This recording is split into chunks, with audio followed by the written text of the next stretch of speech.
To new RFM News for our sponsor, Guardia Jewellery, Toronto Town Square and the Esplanade, Warners Bay. It's 2 o'clock. Good afternoon, I'm Georgia Lupton with 2NURFM Hunter News. Funding towards the prevention and treatment of harms from the illicit drug ice is expected to reach the Newcastle region.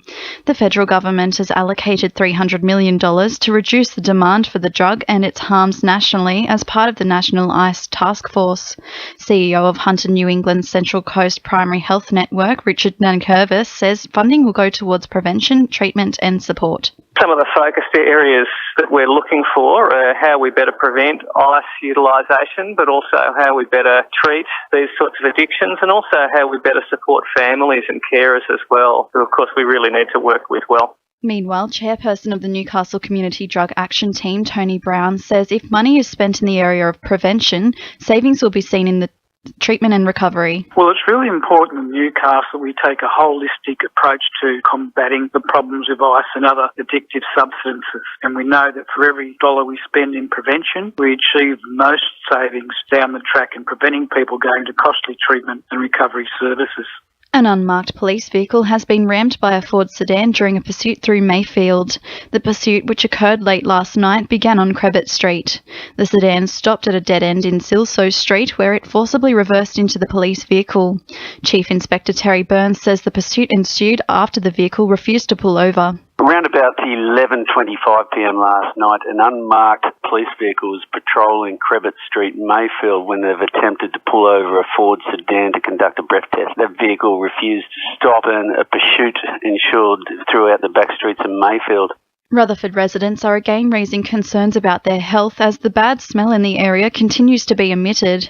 The Environment Protection Authority were to conduct a study back in 2011 to investigate potential health risks and the cause of the smell, but it never took place.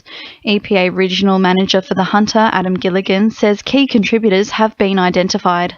We've taken steps to reduce the impact arising from a couple of key industries that were identified through studies, and that work is continuing. We're also looking at potential other sources within the area that might be contributing beyond those that have already been identified. The Hunter region is set to increase its trade links with the European Union in a bid to enhance the region's economic prosperity. By increasing involvement within the EU, it is hoped the region will see a host of benefits, including the creation of new jobs and a greater economic outlook. Regional Development Australia Hunter CEO Todd Williams says it is important to sustain economic growth in the region. We should always keep an eye on international trends and about how we can create new jobs and prosperity through new industries. So it's about making sure we do best with what we've got, but also having an eye to the future and making sure that we're a part of that action as well. The mystery source of a herbicide known as 2,4-D has troubled Hunter grape growers reporting damage to their crops. The source of the chemical is said to originate from westerly winds, with the Environment Protection Authority backing the issuing of fines due to the use of 2,4-D.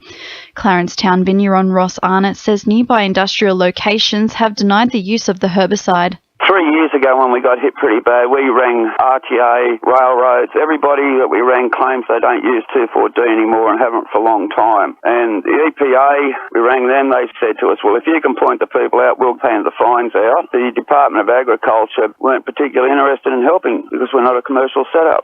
In finance, the All Ords is up 4 points at 51.55 and $1 Australian is buying 73.28 US cents. Sport, thanks to our sponsor, Warners Bay Sports Club. The Newcastle Jets have dropped out of the top 6 on the A-League ladder and will be pressing their claims for return when they take on Melbourne City on Sunday. The club will be hoping injured captain Nigel Bogard and midfielder Leonardo can both return for the game. Coach Scott Miller says Leonardo's ongoing injury problem is not ideal. I think it might be a case where Leonardo spends a lot of time with the rehabilitation throughout the week with a view to playing the weekend. And that's always a challenge because you want your key players to have a standpoint throughout the week on the training ground. Newcastle North's hockey player Matt Dawson has scored for Australia in the World Hockey League final in India. Dawson slotted his piece from a penalty corner in the 37th minute, with Maitland product Simon Orchard also starring for the Kookaburras' 2-1 win over Belgium.